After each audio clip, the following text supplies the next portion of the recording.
जनपद बलिया के गढ़वाल ब्लॉक के समाजसेवी मन्नू सिंह द्वारा कंबल वितरण का कार्यक्रम बहुत ही सुंदर और उत्साहित ढंग से प्रस्तुत किया गया। इस कार्यक्रम के मुख्य अतिथि रहे राज्यसभा सांसद नीरज शेखर जी द्वारा इस कार्यक्रम का शुभारंभ किया गया। इस कार्यक्रम में मुख्य अतिथि को अंग वस्त्र और माला पहनाकर स्वागत किया गया। इस कार्यक्रम में आए वार्ड नंबर 46 के सभी जनता को कंबल वितरण करके मन्नू सिंह द्वारा उनके सुख दुख में साथ रहने की बात कही और कहा कि हम हमेशा जनता के लिए समाज में निहित रहेंगे और जनता की सेवा करते रहेंगे।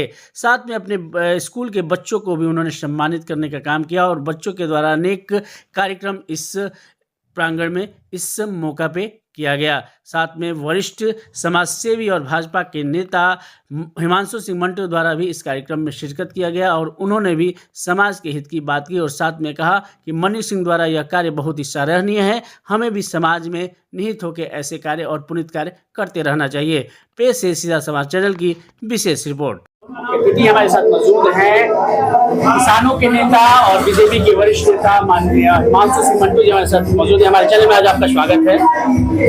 धन्यवाद। और भैया हम जानना चाहेंगे कि आज इस कार्यक्रम में आके आप क्या कहेंगे आम जनमानस से और क्या विचार रखते हैं इस कंबल वितरण को लेके। और यहाँ पे एक और कार्यक्रम का इन्होंने आज किया है, पौधा जो वितरण करने के कार्यक्रम किए हैं, इसको लेके आप क्या कहना चाहेंगे? देखिए, मैं सदैव ये कहता हूँ कि जब एक मानव के रूप में आप जन्म लिए हैं तो हमारा कुछ नैतिक कर्तव्य है। नैतिक कर्तव्य है परिवार के प्रति, बच्चों के प्रति, अपनी पत्नी के प्रति। वैसे ही हमारा नैतिक कर्तव्य कुछ बनता है उस समाज के प्रति और उस धरती के प्रति जहाँ हम जन्म लेते हैं। तो मुझे बताते हुए बहुत खुशी होती है कि जो युवा नेता मन्नू सिंह हैं या इस तरह समाज से सेवा के क्षेत्र में जो लोग हैं, यह सक्षम है, जितना भी यथाशक्ति हो हमेशा उस पल को आप महसूस करिए। जैसे मैं एक उदाहरण के साथ बताना चाहूँगा कि जब भी आप कभी जाते हैं तो ऐसे बच्चे को देखते हैं, ऐसे लोगों को देखते हैं कि जिनके कपड़े फटे हुए हैं, जो अत्यंत गरीब हैं और जो इस ठंड में कहीं पे बैठे हुए हैं, ठंड से परेशान हैं और उनको लगता है कैसे राहत मिले। उस व्यक्ति को देख के, उस बच्चे को व्यक्ति के आंखों में देखिए और उस आंखों में देखकर आप सोचिए कि अगर मेरा बेटा होता, मेरी पत्नी होती, मेरा भाई होता तो मेरी क्या उसके लिए सोच होती।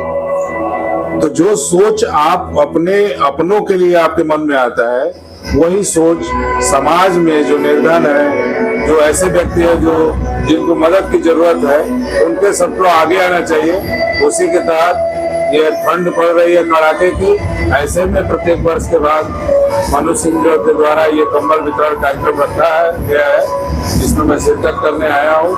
पहले भी करता रहा हूँ और आगे भी करता रहूंगा और मेरे लेवल से भी जो यथासंभव मदद होता है मैं इसमें शामिल हो जाता हूँ। काफी प्रश्न ये आपसे है कि आने वाला समय जो है 13 तारीख से लेके और 25 फरवरी तक जो प्रयागराज में जो महाकुंभ को लेके जो तैयारी चल रही है, उसके बारे में क्या कहेंगे? कि सनातन धर्म का एक बहुत बड़ा त्योहार आने वाला है, क्या कहेंगे इसके बारे में?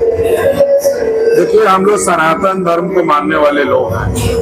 मैंने कहा ना कि हर व्यक्ति को अपने देश या अपने माँ बाप या सब पे गर्व होना चाहिए, ऐसे ही अपने धर्म पे गर्व होना चाहिए। तो हम लोग सनातन धर्म को मानते हैं और जिस प्रकार से हमारे पूजनीय जो हमारे मुख्यमंत्री हैं योगी आदित्यनाथ जी, जिस तरह से संगम पहले भी होता रहा है, लेकिन जो उन्होंने भव्यता दिया और लोगों के बीच में जो सनातन धर्म के प्रति जो एक आस्था में बढ़ा हुआ है, रुचि आई है, उसका मैं तहे दिल से अपने मुख्यमंत्री जी को और उत्तर प्रदेश सरकार को धन्यवाद दूंगा कि उन्होंने इस तरह से महाकुंभ को भव्य बनाया। और निवेदन करूंगा कि हर सनातनी को महाकुंभ में एक दिन समय निकाल के अवश्य जाना चाहिए। इस कार्यक्रम के आयोजक समाज सेवी मन्नू सिंह द्वारा सभी आए हुए अतिथियों को सम्मानित किया गया और साथ में उन्होंने कहा कि हम समाज के साथ रहेंगे और समाज के हित में हमेशा लगे रहेंगे। हमें कोई भी चुनाव से मतलब नहीं है और समाज के हित के लिए हम करते रहेंगे। और उन्होंने ये भी कहा कि अब समय आ गया है कि लोग सावधान रहें, सतर्क रहें, क्योंकि चुनाव आने वाला है। इसमें अनेक लोग दिखावे के लिए घूमते रहेंगे। पेश है सीधा समाज चैनल की विशेष रिपोर्ट। जनपद बलिया के गढ़वाल ब्लॉक में जहाँ पे विवेकानंद बाल विद्या मंदिर में, जो कि समाज सेवी मन्नू जी के इसके फाउंडर हैं, आज यहाँ पे कंबल वितरण कार्यक्रम का आयोजन हुआ। आइए चलते हैं उनसे बात करते हैं कि कैसा कार्यक्रम है और किस प्रकार से कार्यक्रम है और क्या क्या आयोजन इस आयोजन में चल रहा है, क्योंकि यहाँ पे बच्चों को भी पुरस्कृत किया जा रहा है। बच्चों को लेके एक कार्यक्रम इन्होंने किया था और गरीबों के लिए, और ये इस वार्ड नंबर 46 के तमाम गांव के लोगों के लिए जनता यहाँ पे इकट्ठा हुई है, उनके लिए कंबल वितरण का कार्यक्रम आज उन्होंने रखा है। हमारे चैनल में आज आपका स्वागत है मन्नू जी। धन्यवाद। पहले तो हम जानना चाहेंगे कैसा कार्यक्रम आज आपके विद्यालय में हो रहा है, और देख रहे हैं कि बच्चों का भी यहाँ पे कार्यक्रम चल रहा है, उनको भी पुरस्कृत कर रहे हैं। बहुत दिन से आप लगे भी हैं इस कार्यक्रम को, आज लग रहा है कि 1 महीने से इस कार्यक्रम की तैयारी चल रही है, तो क्या कहने चाहेंगे इस कार्यक्रम को लेकर, और क्या क्या कार्यक्रम के अंदर और कौन कौन से कार्यक्रम होने वाले हैं? देखिए, सबसे पहले मैं आपके सभी जितने हमारे बंधु आए हैं मैं बधाई देना चाहता हूँ। ये कार्यक्रम प्रत्येक वर्ष होता है और ये कार्यक्रम हमारे देवतुल्य जनता के सम्मान के लिए होता है।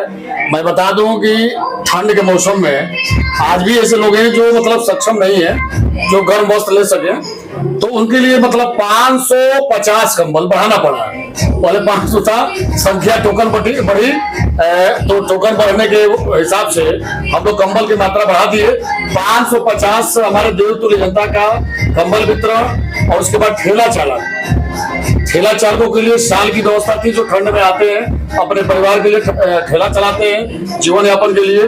और कुछ बच्चों का जो कार्यक्रम बता रहे हैं, जो पुरस्कार की बात आपने कहा, तो बच्चों ने एक यहाँ पे जीके कंपटीशन हुआ था। प्रत्येक क्लास के बच्चे जो फर्स्ट सेकंड थर्ड, उसमें जो जिन बच्चों का मतलब नाम आया है, जिन बच्चों का स्थान आया है, उन्हीं बच्चों का जो है मंच के माध्यम से यहाँ पर पुरस्कार वितरण कार्यक्रम भी रखा गया है। देखा कि यहाँ पे पौधा भी छोटे छोटे पौधा लाए हैं, उसको लेके क्या योजना है आपकी, क्या करने वाले उन पौधों के साथ? अरे भाई, सांसें हो रही है कम और पेड़ लगाए हम, इसके तहत मैं आपसे बता दूं कि 101 पेड़ मैं देवतुल्य जनता को दूंगा कि वो अपने घर ले जाए। जिस तरीके से बच्चों का देखभाल किया जाता है, उसी तरीके से हमारे आने वाली जो पीढ़ी है उनका जीवन कैसे यापन। अभी देखा ऑक्सीजन की को कितनी दिक्कतें आई थी, कितने लोगों को मृत्यु हो गई, तो यह 101 पौधा भी है जो वितरण किया जाएगा, हमारे देवतुल्य जनता ले जाएंगे। और हमें पूरा भरोसा है उस पौधे को अपने नाम पर एक मिसाल की तरह तैयार करके खड़ा करेंगे कि आने वाली पीढ़ी भी उनका गुणगान गाएगी और फल का आनंद लेगी। क्या कहेंगे आज कार्यक्रम इतने लंबे अरसे बाद, इस ऐसा कार्यक्रम जो कि अनवरत कई सालों से चलता आ रहा है, क्या संदेश देना चाहेंगे आने वाले समय के लिए, क्योंकि बहुत जल्द चुनाव भी होने वाले हैं ग्राम पंचायती, और जिस चुनाव की तैयारी आप बरसों से चल रहे हैं, पिछले चुनाव में कुछ कारणों से आप हो गए, चुनाव बहुत नजदीक आ गया, क्या कहना चाहेंगे जनता के लिए आप, और जनता को क्या कहेंगे इसके बारे में? सतर्क रहे जुमलाबाजों से, सतर्क रहे झूठे वादों से। ठीक है, अभी चुनाव आ रहा है, बहुत फॉर्चूनर वाले आएंगे, बड़ी बातें कहेंगे, अब फिर 5 साल इस समाज में दिखाई नहीं देंगे। हमको चुनाव से मतलब नहीं है, हारेंगे जीतेंगे नहीं लड़ेंगे अलग बात है, लेकिन जनता के लिए मैं समर्पित हूँ। अगर जनता के लिए मुझे जान देना पड़ेगा तो जान दे भी सकता हूँ, और जान लेना पड़ेगा तो जान ले भी सकता हूँ। भोजपुरिया में कहता हूँ कि ना घोटले बा ना बटले बा, हमारे पास है क्या? उन्हीं जनता का तो स्नेह प्यार है, और उन्हीं जनता के हिसाब से कृपा से मैं आज ये कार्यक्रम कर रहा हूँ। तो बचे जुमलाबाजों से, धोखेबाजों से, जो शोषण करता है समाज के, उनको समाज से खरीदना जरूरी है। ठीक है, आज बहुत सारे लोग हैं जो निधि आ रहा है, प्रधान है, बीडीसी है, 5 लोगों को इस ठंड में कंबल नहीं दे रहे हैं। आज चुनाव आएगा तो पैदल चलने नहीं देंगे, मेला भी नहीं जाने देंगे पैदल, बस वही लीजिए। तो जनता चतुर हो गई है और जनता इसका जवाब देगी, इसकी तैयारी हम लोग कर रहे हैं। आखिरी बात, प्रश्न रहेगा मेरा आपसे, सनातन धर्म के पुरारोधी है, पूरा समर्थक है सनातन धर्म को, क्योंकि आप हनुमान जी को अपना इष्टदेव मानते हैं। बहुत बड़ा सनातन धर्म का कार्य होने वाला है प्रयागराज में, महाकुंभ लगा है इस बार, क्या कहेंगे उस महाकुंभ की तैयारी को लेकर, और क्या कहेंगे अपने क्षेत्रवासियों को महाकुंभ को लेकर? भाई देखिए, सनातन धर्म के सनातनी हैं हम लोग, और मैं निवेदन करूंगा, देखिए ऐसे पवित्र स्थान पर जाना चाहिए। मानुष तन मिला है उसका, ऐसे बड़ा कम लोगों का, बहुत देखिए अभी कोरोना आया, बहुत लोग दुनिया से चले गए, उनके भाग में नहीं था कैसे पवित्र स्थान पर जा पाएंगे। तो मैं निवेदन करूंगा कि जो लोग हैं, और रही बजरंग बली के बाद, तो बजरंग बली के तो मैं भक्त हूँ, क्योंकि उनकी चौपाई में देखिएगा भूत से लेकर रोग से लेकर सारा निदान उनके चौपाई में आपको मिलेगा। इसलिए मैं ये भी कह रहा हूँ कि जो कष्ट में है, जो दुख में है, आज जिनको ये लग रहा है कि फूफा के चक्कर पड़े हैं, उनसे दूरी बनाकर ये हनुमान जी की चौपाई पड़े, सारे जीवन का दुख दूर हो जाएगा, ये मेरी गारंटी है। क्योंकि आ जाता है ना कि घर में बहुत लोग कहते हैं कि मेरे घर में भूत है, प्रेत है, तो चले जाते हैं फूकने फाकने वालों के पास। उनके पास शक्ति है। एक चौपाई में लाइन है कि नासय रोग हरे सब पीरा, और जपत निरंतर हनुमत वीरा, और भूत पिचास निकट नहीं आवे, और महावीर जब नाम सुन। सारा तो है इसमें, तो फूकने फाकने वाले के चक्कर में ना पड़े। प्रभु हमारे बजरंग बली का एकदम बिल्कुल जो है उनके आराध्य करे, और सदैव वो व्यक्ति प्रसन्न रहेगा। बजरंग बली ने सिखाया है कि जो व्यक्ति पूजा पाठ करता है मेरा, पहले मैं परिवार को प्रसन्न रखता हूँ। जैसे कि आप देखे होंगे प्रभु श्री रामचंद्र जी की कितना देखभाल करने वाले और कितनी सेवा करने वाले, अगर हमारे देव है तो बजरंग बली है, तो परिवार से ही शुरू हो जाता है, सारे कष्टों को दूर करते हैं। तो मैं निवेदन करूंगा कि आस्था होनी चाहिए, क्योंकि आज मथुरा कहाँ पे है, वृंदावन कहाँ पे है, बताइए, अयोध्या कहाँ पे। हम तो भाग्यशाली हैं कि ऐसे देश में हम जन्म लिया है कि जहाँ पर ईश्वर ने स्वयं जन्म लिया है। तो दर्शन करना चाहिए, क्योंकि ये जन्म मिला है, मिलेगा कि नहीं मिलेगा इसकी तो कोई गारंटी नहीं है। तो कम से कम ये भजन भाव करनी चाहिए सबको, मेरा निवेदन है। ये थे हमारे साथ मन्नू सिंह समाज सेवी, जिनका जो विद्यालय चलता है, जो आज हम लोग विवेकानंद बाल विद्या मंदिर में हम यहाँ पे कार्यक्रम कर रहे हैं। यहाँ पे बच्चों को तो पढ़ाया जाता है, लेकिन संस्कार भी दिया जाता है, जिससे उन्होंने बताया। और जिस तरीके से इन्होंने बात कही, एक चीज बहुत बड़ी बात कहा कि सतर्क रहने की जरूरत है, क्योंकि फिर वह बादल आने वाले हैं जो कि बरसेंगे तो सिर्फ उतने ही दिन जितने दिन तक चुनाव रहेगा, लेकिन कौन बरस रहा है हमेशा हमारे सुख और दुख में, उसको ध्यान देने की जरूरत है। और ये कार्यक्रम इनका सिर्फ चुनाव को दिखावे के लिए नहीं, इन्होंने सच्चे दिल के साथ जनता की सेवा करते आ रहे हैं, अनवरत कई वर्षों से करते रहे हैं। आगे भी इनके साथ चर्चा होगी। फिलहाल के लिए जो इन्होंने अपील की है प्रयागराज महाकुंभ के लिए, वो फिर से मैं अपने चैनल पे बता दूं कि आप लोग प्रयागराज जाइए और महाकुंभ की इस साक्षात सनातन धर्म का जो वहां पे एक क्रम चला है, उस क्रम में हिस्सा बनिए और पुण्य के भागी बनिए। आगे भी इनके साथ बातचीत होती रही, आगे भी इनके साथ हम लोग खबरें लेते रहेंगे। फिलहाल के लिए इतना ही। मैं गढ़वाल ब्लॉक से अपने सहयोगी अनूप के साथ मैं वेद प्रकाश सिंह, सीधा संवाद।